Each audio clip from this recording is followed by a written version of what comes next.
Cuando Dios cierre el templo en el cielo, se desarrollará una profecía crucial. La aparición de los 7 ángeles marcará una profunda transformación. Para comprender la gravedad de este momento, vea el vídeo hasta el final para descubrir el juicio más severo que se haya desatado jamás sobre la tierra y aprenda sobre quienes encontrarán refugio de él. Según la Biblia, las acciones de 7 ángeles y querubines precipitarán cambios a escala global.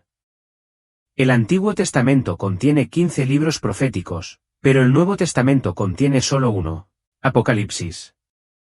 Este libro, escrito por el apóstol Juan mientras residía en Efeso con María, la madre de Jesús, fue escrito a fines del primer siglo.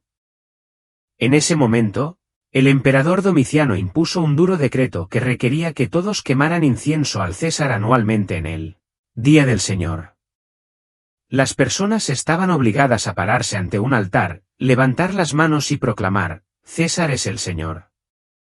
Para los primeros cristianos, esta fue una prueba profunda. Su creencia inquebrantable era que Jesús es el Señor, lo que les hacía imposible declarar, César es el Señor, sin enfrentarse a terribles consecuencias. Este periodo puso a prueba su compromiso con su fe y su determinación de mantener su lealtad a Jesús a pesar de la inmensa presión.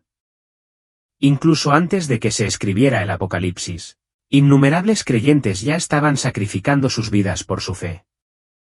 El libro entero sirve como un faro para aquellos dispuestos a soportar el martirio por sus convicciones. Inicialmente, el término mártir simplemente significaba testigo, pero pronto se asoció con aquellos que dieron testimonio de Jesús incluso a costa de sus vidas. Por lo tanto, mártir evolucionó para significar alguien que muere por su fe en Cristo. El libro del Apocalipsis, escrito por Juan, se distingue de su evangelio y epístolas debido a sus orígenes únicos.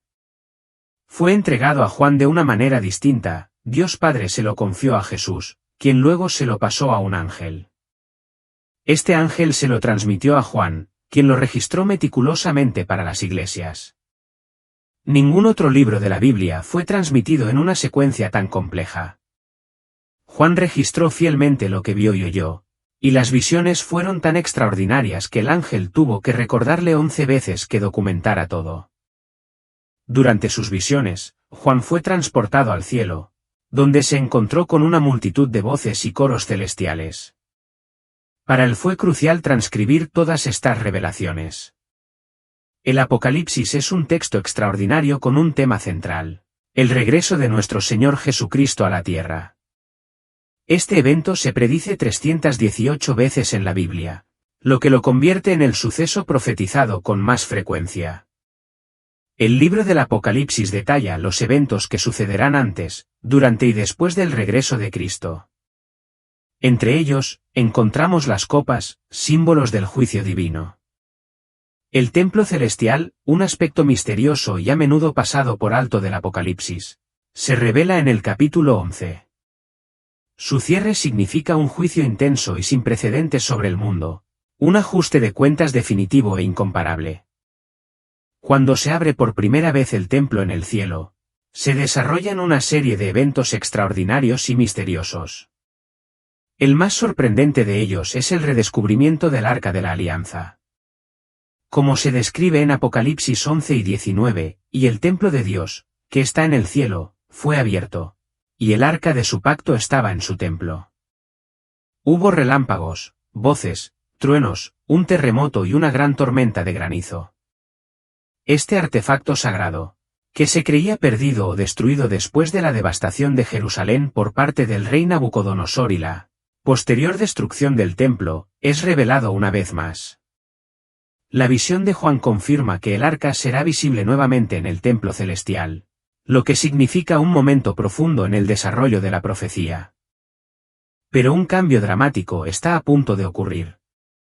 7 ángeles emergen del templo, marcando el comienzo de una nueva fase de la acción divina. Apocalipsis 15, 5-8 relata, después de esto miré, y he aquí el templo y el tabernáculo del testimonio, que está en el cielo, fueron abiertos. Y los 7 ángeles que tenían las 7 plagas, aflicciones y calamidades, salieron del templo, vestidos de lino puro y resplandeciente, y ceñidos por el pecho con cintos de oro. Y uno de los 4 seres vivientes dio a los 7 ángeles 7 copas de oro, llenas del furor y de la indignación de Dios, que vive por los siglos de los siglos. Y el templo se llenó de humo por la gloria, el resplandor y el esplendor de Dios, y por su poder. Nadie podía entrar en el templo hasta que se hubieran acabado las 7 plagas de los 7 ángeles. Esto no es simplemente un acto de juicio del cielo, es una declaración solemne y significativa. La preparación para estos juicios fue meticulosa y seria, lo que subraya la gravedad de la situación. Estos ángeles, que representan las severas plagas y calamidades, vienen directamente de la presencia de Dios en el templo celestial. No están actuando independientemente, sino que están ejecutando juicios divinos según lo ordenado por el trono de Dios. Su apariencia, vestidos de lino puro y brillante con cintos de oro, sirve como un poderoso recordatorio de que, aunque estos juicios son severos, se ejecutan desde un lugar de justicia divina. La pureza y el resplandor de su atuendo contrastan marcadamente con la noción que a menudo se percibe de que los juicios severos se originan de fuentes malévolas.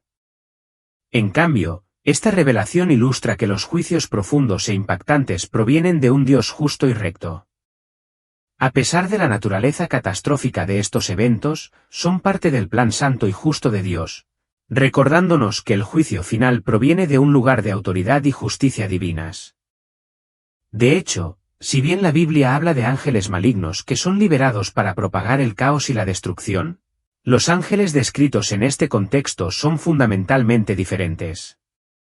La distinción es clara, son ángeles justos, no caídos. A ellos se les confían las copas de la ira divina, y durante este periodo, el templo celestial está envuelto en una profunda nube de la gloria de Dios. Este espectáculo subraya que el juicio venidero es solemne y significativo, y revela que los efectos tangibles que se ven en la tierra se orquestan primero en el reino espiritual. El mundo incrédulo permanece ajeno al juicio inminente y al profundo dolor que traerá consigo. Esto sirve como un poderoso recordatorio de que, si bien la humanidad puede discernir patrones físicos como la lluvia y el viento, no existe un método científico para comprender el funcionamiento del templo de Dios. Estas verdades espirituales se nos revelan porque Dios ha elegido compartirlas con su pueblo. Esta revelación brinda consuelo, ya que confirma que los cristianos poseen conocimientos sobre el fin definitivo de los tiempos que el mundo busca desesperadamente. El orden del cielo es nada menos que magnífico. Uno de los 4 seres vivientes, cada uno con una forma única, un león, un buey, un ser humano y un águila, que se encuentran muy cerca del trono de Dios, presenta estas copas a los 7 ángeles. Este detalle enfatiza que estos juicios se originan directamente del trono mismo de Dios. Cuando comienza el juicio, la gravedad de la situación se destaca por el hecho de que a nadie se le permite entrar al templo. Esta prohibición significa que el cielo no toma este juicio a la ligera. Una vez que comienza, es irreversible. El cielo está preparado, el templo está sellado. Los 7 ángeles están preparados y la humanidad está a punto de enfrentar el derramamiento de estas copas divinas. Entonces, una voz de mando desde el templo da instrucciones a los 7 ángeles, diciendo: vayan y derramen sobre la tierra las 7 copas de la ira y de la indignación de Dios. En consecuencia, el primer ángel se va y derrama su copa sobre la tierra, lo que produce llagas malignas y dolorosas que afligen a quienes llevan la marca de la bestia y adoran su imagen. Apocalipsis 16, 1-2. Este momento marca el comienzo de una serie de severos juicios divinos, que resaltan la gravedad e irrevocabilidad de la justa ira de Dios contra el pecado y la rebelión. Cuando una voz emana del templo, uno podría preguntarse si es la voz de Jesús. En el libro de Apocalipsis, las voces celestiales a menudo significan Cristo, pero este no es siempre el caso. El contexto aquí es crucial, dado que el templo terrenal ha sido profanado por los malvados. El juicio divino ahora se origina en el templo celestial. Estos juicios, simbolizados por las copas, abordan la rebelión humana en una escala más amplia que los juicios anteriores. La primera copa, como se describe en Apocalipsis 16, 2, dice: Fue el primer ángel y derramó su copa sobre la tierra. Y una úlcera maligna y dolorosa afectó a los que tenían la marca de la bestia y adoraban su imagen. Este juicio se parece a las plagas infligidas a Egipto durante el Éxodo, como las dolorosas llagas, la conversión del agua en sangre y la oscuridad. Este paralelo tiene un doble propósito.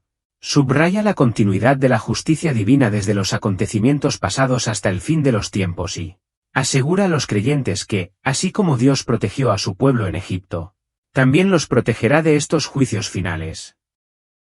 Las dos copas finales significan la batalla culminante y el cumplimiento de las promesas de Dios. La primera copa causa llagas dolorosas en quienes siguen al anticristo, excluyendo a quienes permanecen fieles a Dios. Esto refleja la ira justa de Dios sobre la humanidad, que fue creada en el sexto día, Génesis 1.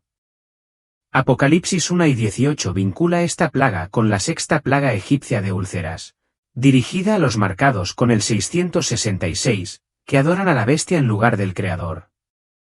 La segunda copa, descrita en Apocalipsis 16, 3, revela: el segundo ángel derramó su copa sobre el mar, y se convirtió en sangre como de muerto. Y murió todo ser viviente que había en el mar. Los juicios anteriores habían afectado a un tercio de la vida del mar, pero este copa trae una devastación total a los océanos. La vida vibrante que Dios creó en las aguas en el quinto día ahora ha sido borrada. Este juicio refleja la sexta plaga de Egipto, donde el Nilo se convirtió en sangre y provocó una muerte generalizada, lo que enfatiza la severidad de la ira de Dios. En Apocalipsis 16, 4-7 se detalla lo siguiente sobre la tercera copa. El tercer ángel derramó su copa sobre los ríos y sobre las fuentes de las aguas, y se convirtieron en sangre. Y oí al ángel de las aguas, que decía: justo eres tú, el que eres y que eras, oh Santo, porque has juzgado estas cosas. Porque derramaron la sangre de los santos y de los profetas, y tú les has dado a beber sangre.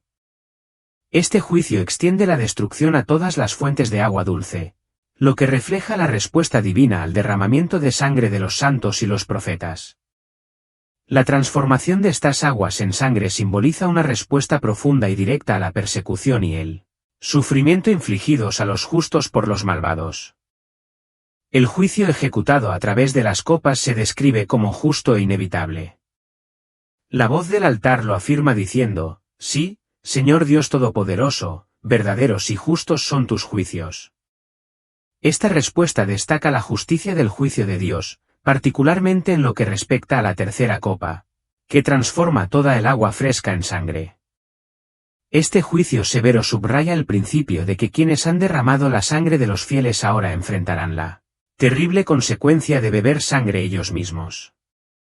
Este vívido recordatorio evoca la primera plaga en Egipto, donde el río Nilo se convirtió en sangre.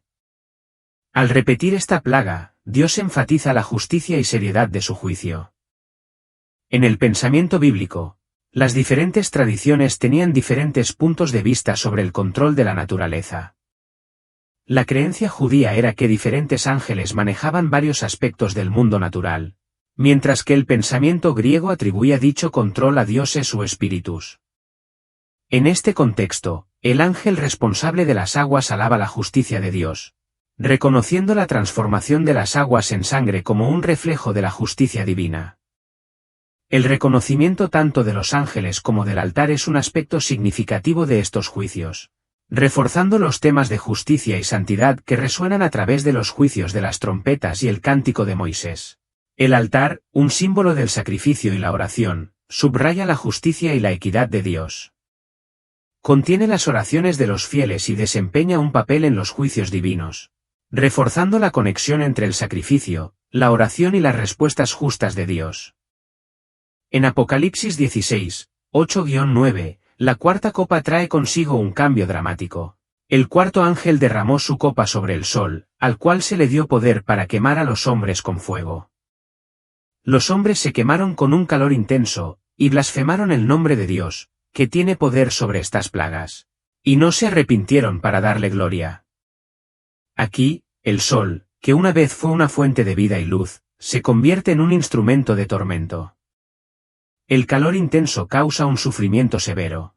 lo que lleva a las personas a maldecir a Dios en lugar de arrepentirse y glorificarlo. A pesar del dolor extremo y la devastación, la respuesta de las personas está marcada por la falta de arrepentimiento, lo que revela la terquedad de sus corazones. La transformación del sol de una entidad dadora de vida a una herramienta de muerte sirve como un marcado contraste con su propósito previsto, simbolizando el profundo impacto del juicio divino sobre el mundo. Oscuridad, Apocalipsis 16, 10-11. La quinta copa derramada por el ángel da como resultado una oscuridad profunda que envuelve el reino del anticristo. Apocalipsis 16, 10-11 describe la escena. El quinto ángel derramó su copa sobre el trono de la bestia, y su reino se oscureció. Se mordían de dolor las lenguas, y blasfemaron contra el Dios del cielo por el dolor y por las llagas. Y no se arrepintieron de sus obras. Esta oscuridad no es simplemente una oscuridad física, sino una fuerza intensa y opresiva que refleja la plaga final en Egipto, donde la oscuridad cubrió la tierra durante 3 días, dejando a la gente sin poder ver ni moverse. El sufrimiento de esta oscuridad sobrenatural se ve agravado por las dolorosas llagas de juicios anteriores, que llevan a la gente a maldecir a Dios en lugar de arrepentirse. Esta oscuridad simboliza la profunda ceguera espiritual y la corrupción moral de los malvados, en marcado contraste con el tormento inducido por el sol anterior. Hace eco de la descripción del infierno como tinieblas de afuera en Mateo 25, 30, donde hay llanto y crujir de dientes. A pesar de la agonía palpable, la respuesta sigue siendo una de desafío obstinado y blasfemia continua. Guerra, Apocalipsis 16, 12-16. La sexta copa introduce un cambio dramático con el secado del río Eufrates. El sexto ángel derramó su copa sobre el gran río Eufrates, y el agua de este se secó, para preparar el camino a los reyes del oriente. Este secado del Eufrates tiene un doble propósito. Facilita el avance de los reyes del oriente y prepara el escenario para una confrontación culminante. De las bocas del dragón, la bestia y el falso profeta emergen 3 espíritus inmundos como ranas, que simbolizan fuerzas demoníacas que realizan señales y reúnen a los reyes del mundo para la batalla final, conocida como Armagedón. Apocalipsis 4:15 advierte, «He aquí, yo vengo como ladrón. Bienaventurado el que vela y guarda sus ropas, para que no ande desnudo, ni se vea su vergüenza». Esta advertencia subraya la importancia de la vigilancia y la preparación. Armagedón, mencionado únicamente en Apocalipsis 4:16, ha captado una atención y una imaginación significativas a pesar de su singular referencia. Los reunió en un lugar que en hebreo se llama Armagedón. Derivado del hebreo Har Megiddo, donde Har significa montaña y Megiddo, se refiere al antiguo sitio de Megiddo. Este término simboliza la batalla final y decisiva entre las fuerzas del bien y del mal. La importancia histórica de Megiddo como ubicación estratégica en el Israel moderno, conocido por sus numerosas batallas antiguas, realza su importancia simbólica. En Apocalipsis, Armagedón representa no solo un campo de batalla físico sino la confrontación final entre fuerzas divinas y demoníacas que determinará el destino del mundo. Armagedón, una perspectiva histórica y teológica. Cuando se menciona el término Armagedón, a menudo evoca imágenes de una batalla cataclísmica que acabará con el mundo, alimentada por su representación en la cultura y la literatura populares. Sin embargo, el nombre tiene un profundo significado histórico y teológico, arraigado en la historia del antiguo Medio Oriente. Antecedentes históricos, Armagedón se deriva de Har Megiddo, que se traduce como Monte Megiddo. Megiddo era una ciudad antigua ubicada estratégicamente en una encrucijada en el norte de Israel. Esta ciudad conectaba rutas comerciales cruciales entre Egipto al sur y Mesopotamia al norte. Su posición geográfica la convertía en un lugar codiciado, otorgando a quienes la controlaban importantes ventajas económicas y militares. La importancia estratégica de Megiddo significó que fue el sitio de numerosas batallas a lo largo de la historia. Una de las batallas más notables registradas en la Biblia tuvo lugar en Megiddo, donde la jueza israelita Débora y su general Barak lograron una victoria decisiva sobre el rey cananeo Jabín y su comandante Sísara, como se detalla en Jueces 5. Esta batalla ejemplificó el papel de la ciudad como un campo de batalla importante, moldeado por la intervención divina y la destreza militar. Importancia simbólica, dada su historia de conflicto e importancia estratégica. Meguido sirve como un símbolo poderoso en la profecía bíblica. En Apocalipsis, se utiliza la palabra Armagedón, para denotar la batalla final de los últimos tiempos entre las fuerzas de Dios y las fuerzas del mal. Apocalipsis 16, 13-14 describe esta confrontación culminante, donde los ejércitos del mundo, liderados por el dragón, la bestia y el falso profeta, se reúnen en Armagedón para librar una guerra contra Dios y su pueblo. Esta batalla final representa más que una mera confrontación física. Encapsula una gran guerra espiritual que se ha estado desarrollando a lo largo de la historia. La elección de Meguido como símbolo de este enfrentamiento final refleja su papel histórico como lugar de batallas decisivas y transformadoras. Así como Meguido fue testigo de enfrentamientos significativos en el pasado, se elige metafóricamente para representar la culminación del conflicto cósmico entre el bien y el mal. En esencia, Armagedón, aunque a menudo se representa como un dramático escenario del fin del mundo, está profundamente arraigado en el legado histórico de Meguido. La importancia estratégica de esta antigua ciudad y su historia de batallas proporcionan un contexto apropiado para la confrontación espiritual y física definitiva descrita en el libro del Apocalipsis. La batalla de Armagedón, una visión de la confrontación final. En los últimos días que precederán a la gran batalla de Armagedón, el mundo será testigo de una serie de acontecimientos sin precedentes, cada uno más dramático que el anterior. Aunque la superficie puede presentar una imagen de unidad y paz mundial, los ojos perspicaces verán a través de esta apariencia la tiranía y la desolación espiritual subyacentes.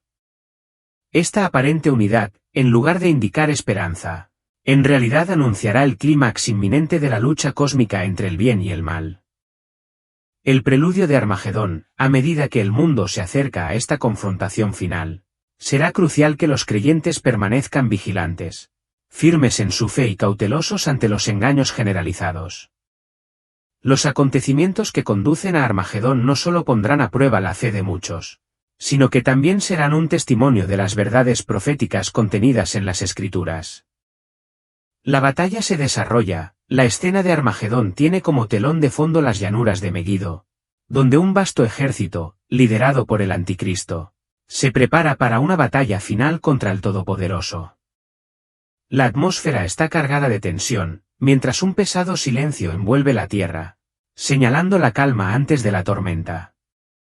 De repente, el cielo oscurecido es atravesado por un rayo de luz radiante, anunciando la llegada de Cristo, montado en un caballo blanco, que simboliza la pureza, la rectitud y la justicia divina.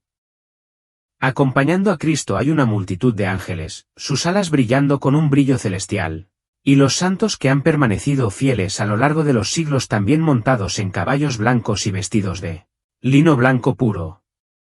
Esta hueste celestial contrasta marcadamente con las fuerzas oscuras desplegadas contra ellos, resaltando la profunda lucha entre la luz y la oscuridad, el bien y el mal. La confrontación divina, la batalla de Armagedón trasciende cualquier conflicto terrenal conocido por el hombre. Se trata de un enfrentamiento divino en el que las fuerzas del cielo, lideradas por Cristo y su ejército angelical, se enfrentan a los ejércitos del Anticristo. El choque de estas fuerzas llena el aire con los sonidos de la batalla, pero a pesar de la intensidad, el poder de las fuerzas del Anticristo resulta insignificante frente al poder divino de Cristo y su ejército. Con una simple palabra, Cristo ejecuta el juicio sobre sus adversarios. El Anticristo y su falso profeta son rápidamente capturados y sometidos. La batalla, aunque feroz, es decisiva y rápida, demostrando el poder abrumador de la intervención divina. Las fuerzas del mal, a pesar de su número y aparente fuerza, son aniquiladas ante la voluntad omnipotente de Cristo. El amanecer de una nueva era, con la derrota del Anticristo, comienza una nueva era. Cristo establece su reino milenario, un tiempo de paz, justicia y rectitud sin precedentes. Este momento significa la victoria final de la voluntad divina sobre las fuerzas de la oscuridad. La batalla épica de Armagedón, predicha a través de los siglos, se convierte en el momento definitivo en que la influencia y la rebelión del mal son derrotadas de manera concluyente. Esta gran confrontación sirve como un poderoso recordatorio de que, no importa cuán formidable pueda parecer el mal, es impotente contra la voluntad soberana de Dios. La culminación de esta lucha divina trae consigo el establecimiento del reino eterno de Cristo, lo que confirma que el bien finalmente triunfará sobre el mal.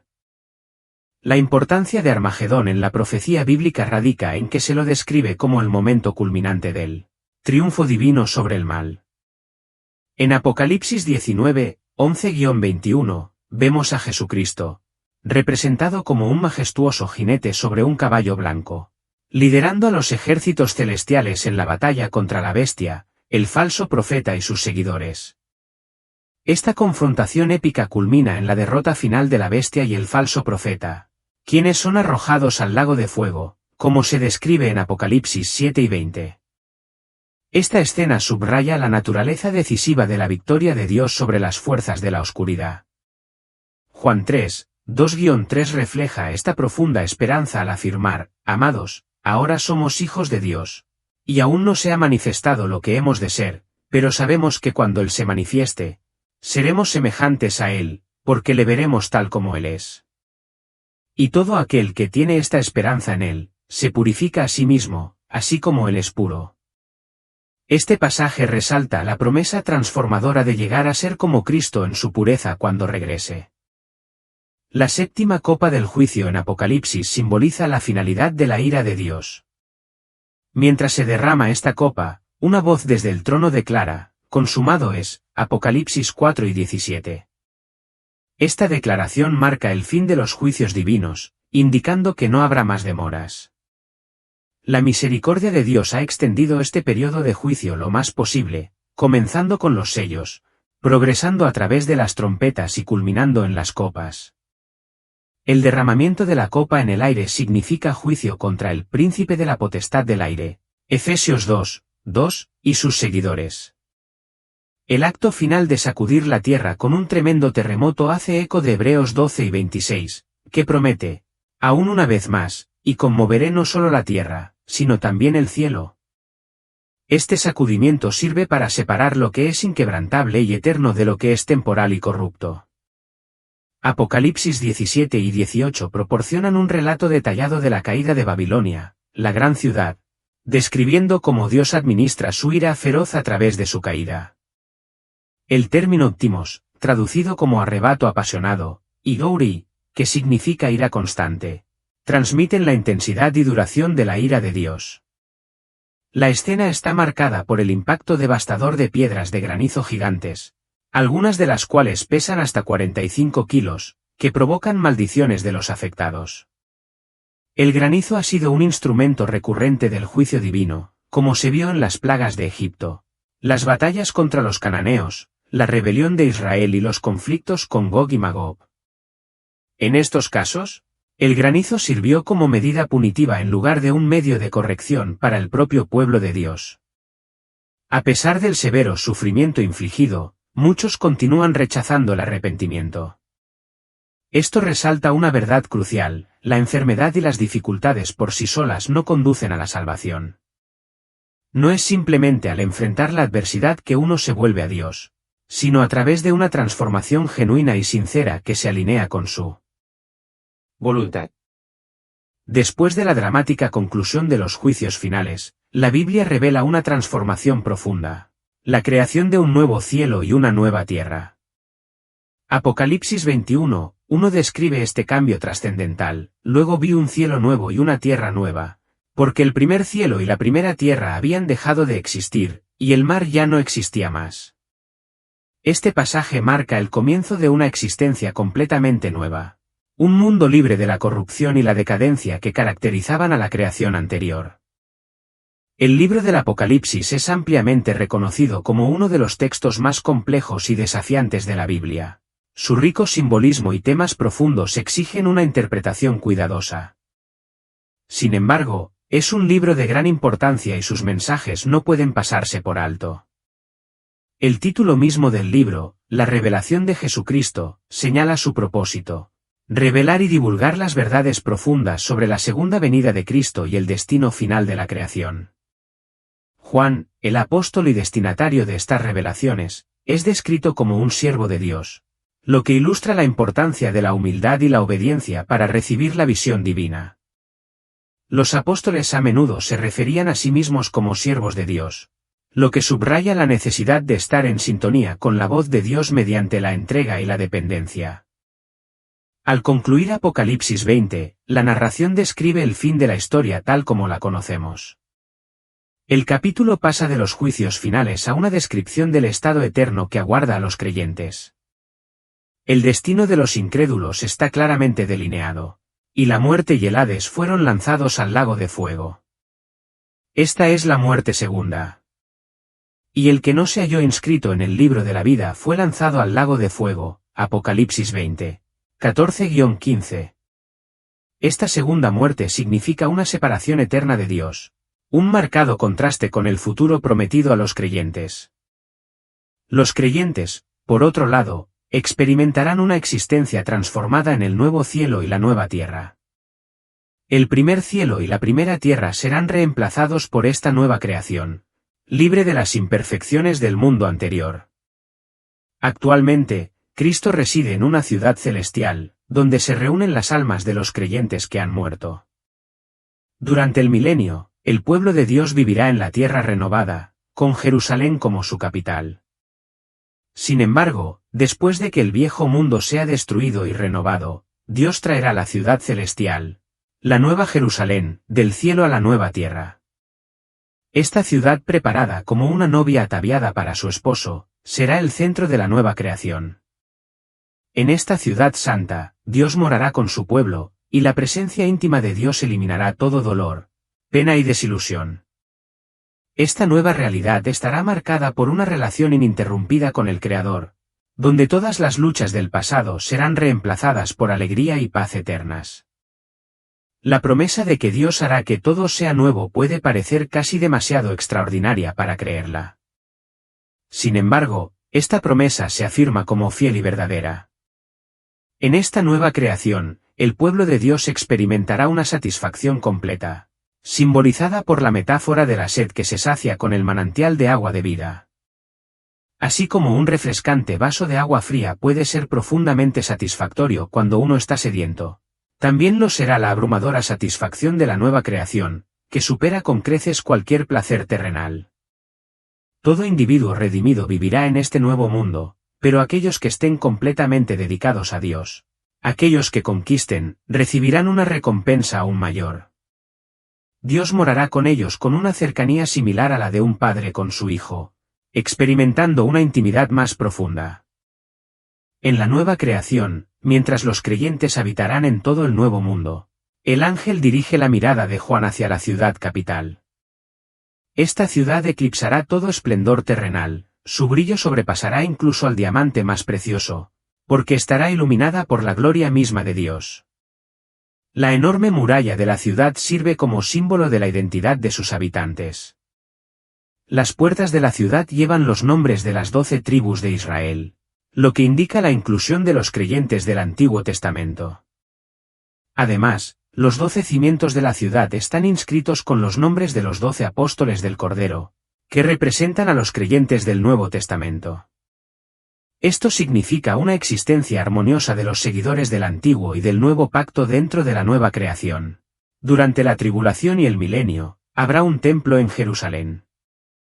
Sin embargo, en la nueva Jerusalén no habrá necesidad de un templo, ya que la presencia de Dios será experimentada directamente por todos.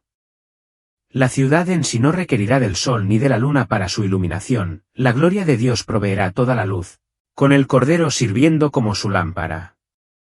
Las naciones caminarán a la luz de la ciudad, y los reyes de la tierra contribuirán a ella con su esplendor.